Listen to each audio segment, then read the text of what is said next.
بسم الله. إن الحمد لله نحمده ونستعينه ونستغفره ونعوذ بالله من شرور أنفسنا وسيئات أعمالنا. من يهده الله فلا مضل له ومن يضلل فلا هادي له، وأشهد أن لا إله إلا الله وحده لا شريك له، وأشهد أن محمدا عبده ورسوله. يا أيها الذين آمنوا اتقوا الله حق تقاته ولا تموتن إلا وأنتم مسلمون. يا أيها الناس اتقوا ربكم الذي خلقكم من نفس واحدة وخلق منها زوجها وبث منهما رجالا كثيرا ونساء، واتقوا الله الذي تساءلون به والأرحام إن الله كان عليكم رقيبا.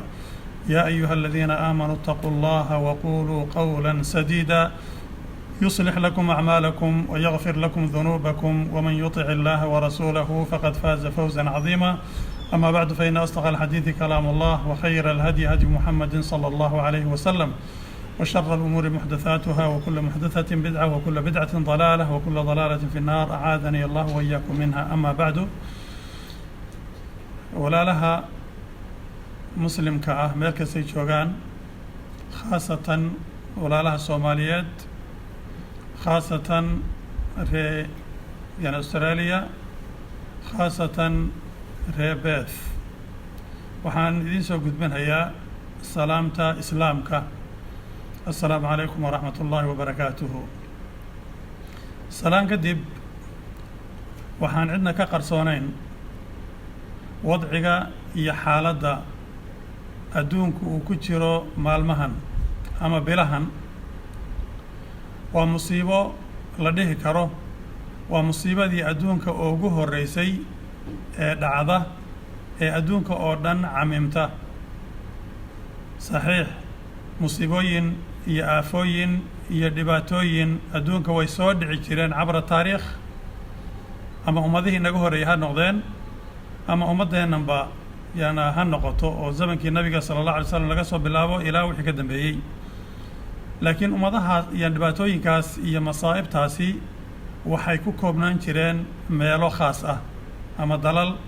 ama gobollo, ama manaatiq, ama area, ama aaga gaar ah bay khaas ku ahaan jireen, ama qaaradaba iska dheh. laakiin musiibo adduunkii oo dhan min taraf ilaa taraf, gees ka gees camimta, oo guri kasta gasha, oo meel kasta tagta, oo adduunkii oo dhan sidan ooga cabaadisa ama sidan u camimta. waa wax hor leh wey, waa wax hor leh.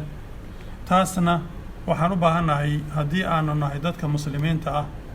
ee ku cibro qaadanhaya ilaahay subxaanahu wa tacaala indaaraadkiisa, alle subxana wa tacaala digniintiisa, inay inoo noqoto cashir iyo darsi, inay inoo noqoto aan ku cibro qaadanno.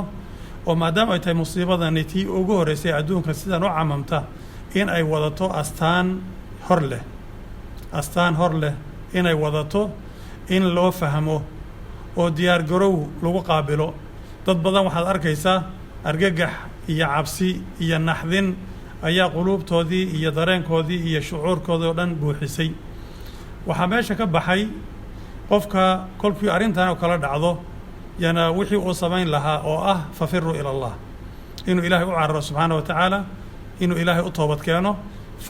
faqrooyinka ka mida ayaynu kaga hadli doonaa midda in sha allahu tacaala. marka waxaan rabnaa inaan dhowr qodob aan u qaybinno arrintan. qodobka koobaad waxaan ka dhigaynaa musiibo kasta oo dhacda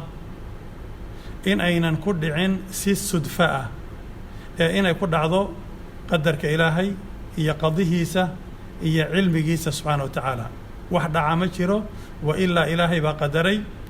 ilaahay baa subxaana wa tacaala xukumay,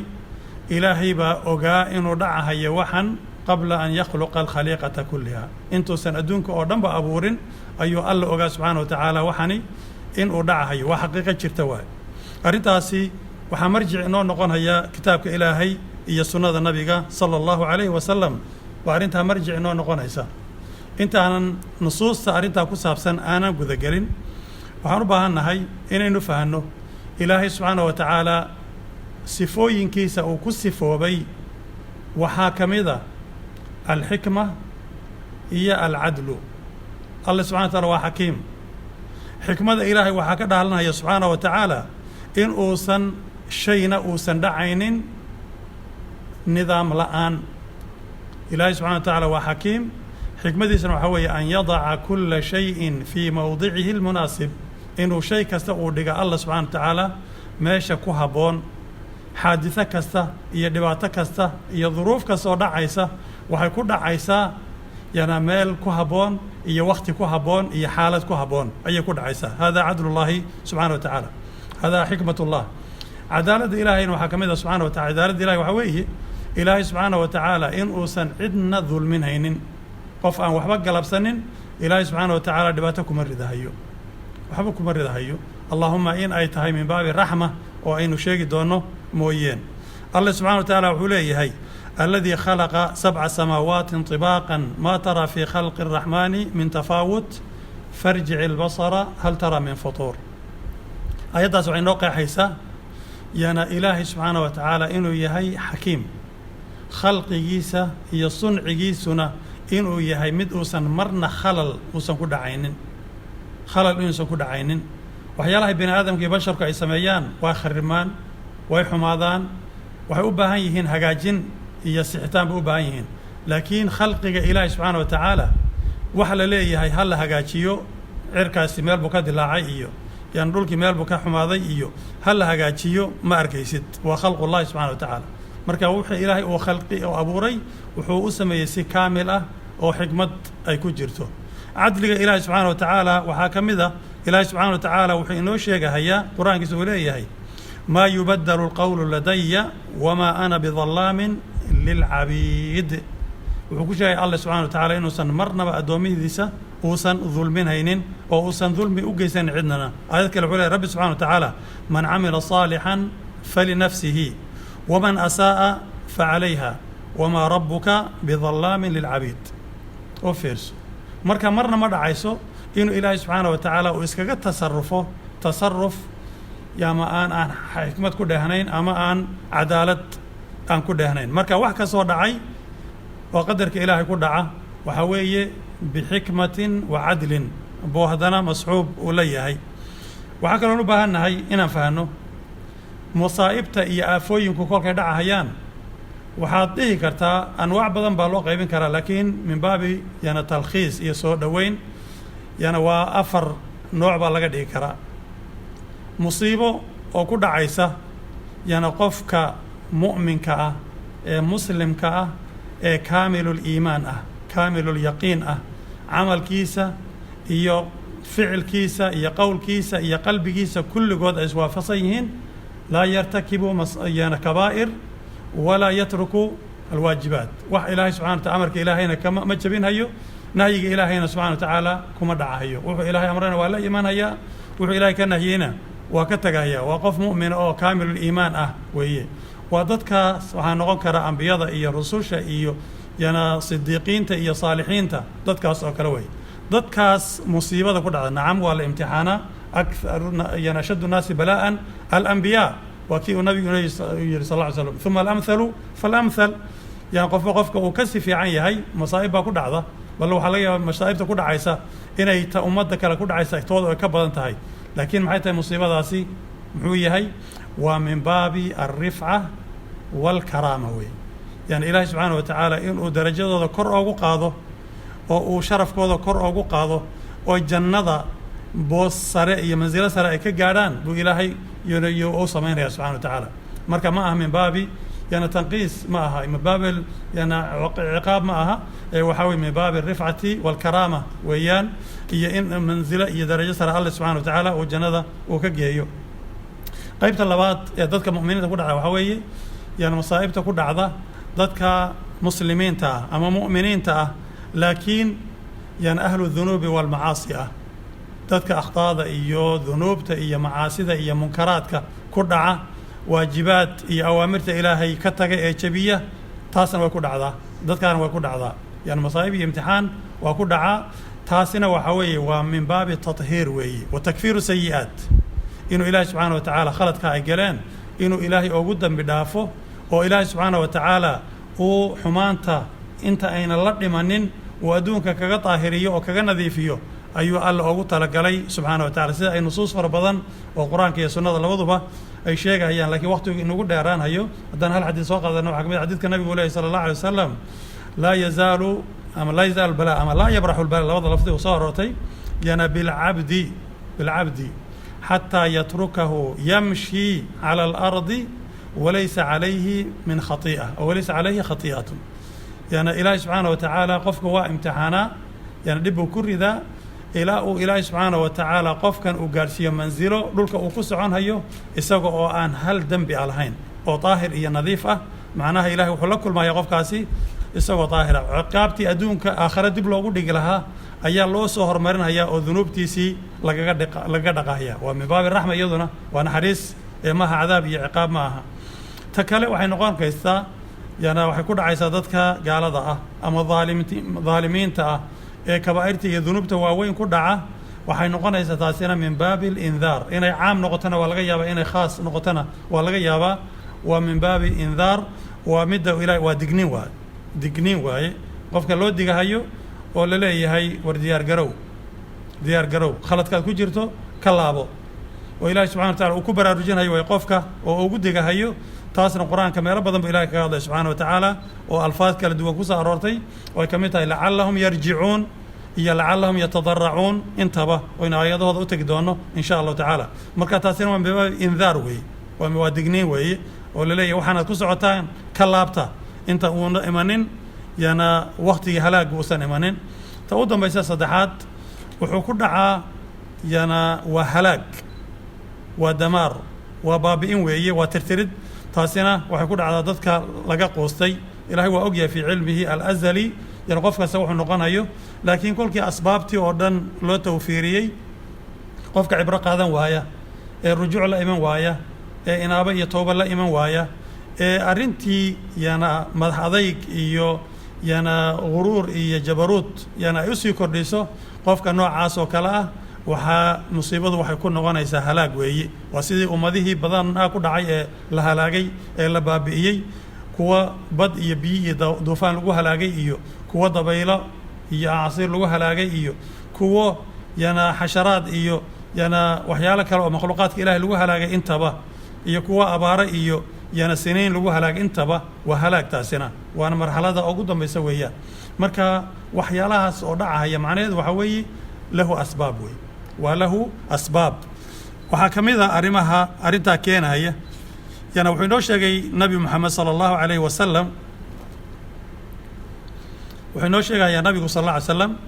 inay ummaddan islaamka haddii ay ku dhacdo yana dunuubta qaarkeed inay aafooyin iyo dhibaatooyin ay ku dhacahayaan inay ku dhacahayaan waxaan ka bilaabaynaa qodobka koobaad ee ah wax kasta oo dhacahaya wuxuu ku dhacayaa biqadaa'i illaahi wa qadarihi subxaana wa tacaala ilahay wuxuu ku leeyahay qur'aanka suurat alxadiid wuxuu leeyahay alla subxaana wa tacaala maa asaaba min musiibatin fi اlardi walaa fi anfusikum إلا في كتاب من قبل أن نبرأها إن ذلك على الله يصير الله وحليه سبحانه وتعالى ما أصاب من مصيبة في الأرض ولا في أنفسكم مجرته لباته أما مصيبه ينا دعضة وقفك النفتي سكود دعضة أما أدونك يدولك كلبا كود دعضة إلا وحيكو سكنتهي في لوح المحفوظ في علم الله سبحانه وتعالى وإياه إلا في كتاب من قبل أن نبرأها من قبل أن نخلقها وي يعني أرنتاسي إلهي سبحانه وتعالى وحوق دري وحكومي أرنتاس أنت إلهي سبحانه وتعالى أدون كان بأوسان أبورين با دول كان أنتو سان أبورين عير كان أنتو سان أبورين أيو الله سبحانه وتعالى أرنتا أسميي أرنكاسنا ووح إلهي أسهلا سبحانه وتعالى waa shay muhima jiddan inuu qofka muslimkii ogaado waxa la boonbooninayo inuusan ahayn wax hadda cusub oo hor leh ee inuu yahay wax ilaahay subxana wa tacaala uu yani horey u ogaa alla wuxuu leeyahy subxana wa tacaala maa asaaba min musiibatin ilaa biidni illaah waman yu'min billahi yahdi qalbah wallahu bikulli shayin caliim fi suurati taqaabun wuxuu leeyahy alla subxaana wa tacaala maa asaaba min musiibatin musiibo ma dhacdo oo meel kuma dhacdo ilaa biidni illaahi ilaahay amarkiisa iyo idankiisa ayay ku dhacdaa يعني واحد إسكا صدفة يعفوي سقط عهيو ما أجره ومن يؤمن بالله يهدي قلبه والله بكل شيء عليم. الله سبحانه وتعالى وحي إنه شيء هي بل والنبي محمد صلى الله عليه وسلم إلهي وكلها ضي وكلها خطابي إن كيري وحي إلهي كو قدره خير إيه شر منا عد كاعلين كرت مجرته خير إلهي كو قدرنا عد كاعلين كرت مجرته دبعتدي إياه يعني مصيبة إلهي كو قدرنا عفك يعني كاعلين كرت ما يجرته وحلا الله سبحانه وتعالى وخطاب النبي محمد صلى الله عليه وسلم كسعده وإن يمسسك الله بضر فلا كاشف له إلا هو هدو إلهي سبحانه وتعالى وكو قدره أما وكو كانوا دباته فلا كاشف له إلا هو عد أن إلهي أهين وكافي ذكرته وكاد القاذي كرته ما أيجرته وإنه قف كسو مسلمة وساس أرده وإنه 10 كقاته نبي محمد لقول يا ساس صلى الله عليه وسلم مركا جزع يا أرجح يا بغضين يا دواق وحما تراهيو نبي قال لقول يا هي وإن يمسسك الله بضر إلهي سبحانه وتعالى هدو وكوكو تابته أما إلهي سبحانه وتعالى هدي وكوكو كانوا بضر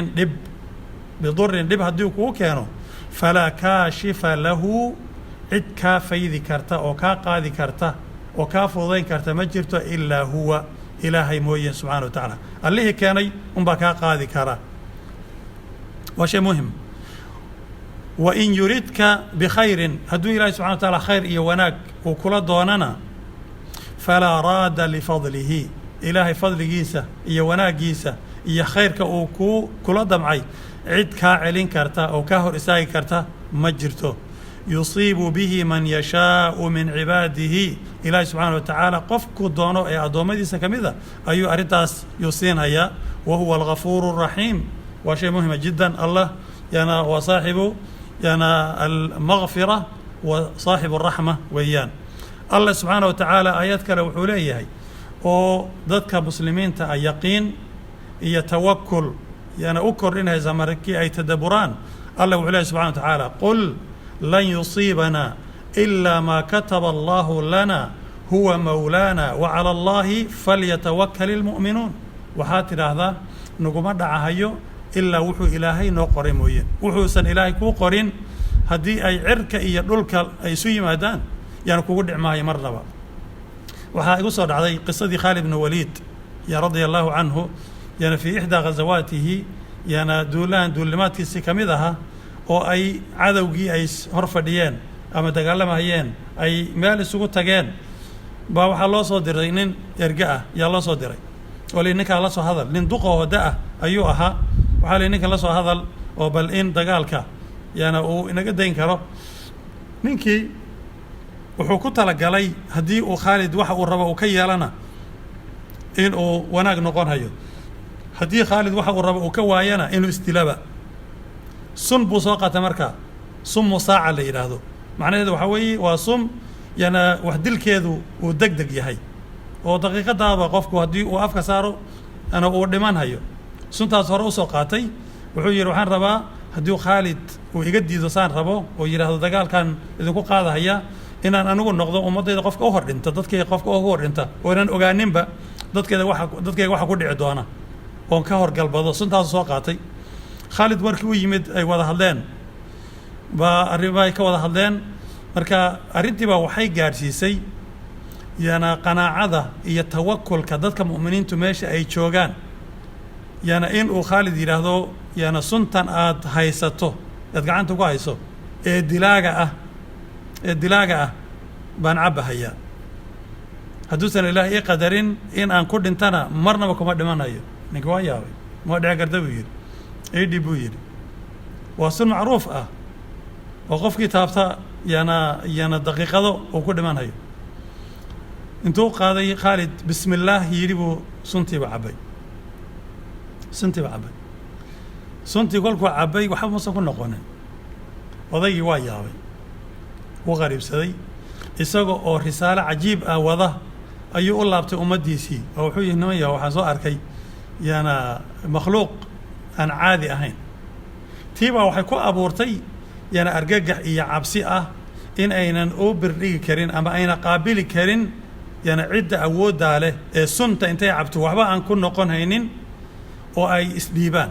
isdhiibaan macnaha waa tawakulka qofka mu'minka ah wey qul lan yusiibana ilaa maa kataba allahu lana huwa mawlaana wa cala allahi falyatawakkal ilmu'minuun wey marka waxaan u baahannahay arrintaasi in aan fahanno yana qofka muslimka ah waxa dhacahayo oo dhan inuu yahay biqadari illaahi wa qadaa'ihi wa bicilmi illaahi subxaana wa tacaala wa xikmatihi wa cadlihi inuu yahay wuxuusan ilaahay keeninna in uusan marnaba uusan kugu dhacaynin wuxuu ilaahay uu keenana marnaba in aadan ka badbaadaynin biayi sababin min alasbaab ood la timaado waa shay muhima jiddan inaan arrintaas aynu qanaacadaas iyo yaqiinta aynu qaadanno ilahay waxaan ka baryaynaa subxaana wa tacaala qof kasta oo muslim ah oo mu'min ah inuu ilahay subxana wa taala qalbigiisa inuu ka buuxiyo yaqiin iyo tawakul inuu ilaahay ka buuxiyo subxaana wa tacaala allana uu ka dhigo masaa'ibta dhacaysa inuu inaga dhigo kuwii cashir ka qaata ee kuwii cabsi iyo fulaynimo iyo argagax yana intuu ku rido yana ka yana daacadii ilaahay iyo cibaadadii ilaahay xiitaa yana ka mashquul lahaa inuusan alla inaga dhigin bal kuwii ku mashquulahay inuu inaga dhigo ayaan ilaahay ka baryaynaa wa sala allahu calaa sayidina muxamedin wacala aalihi wa saxbihi wasalam